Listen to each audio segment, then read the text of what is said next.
Who says dressings are just for salads? We're making a Thai flavored ramen and vegetable power bowl using nut butter and red curry paste. Oh yeah, let's do this. I'm using almond butter, but you can use peanut butter. It's just, we have a peanut allergy here, so it's a no-go at our house. 2 tablespoons of nut butter, 1 tablespoon of rice vinegar, 1 tablespoon of lime juice, half a teaspoon of soy sauce, or more if you love that flavor, half a tablespoon of honey. And again, if you like things sweet, of course you can add more.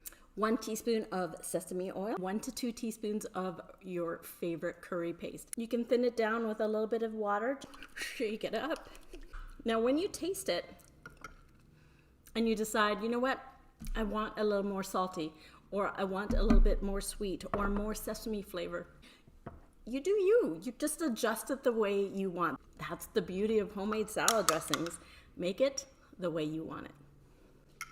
Let's go dress the salad.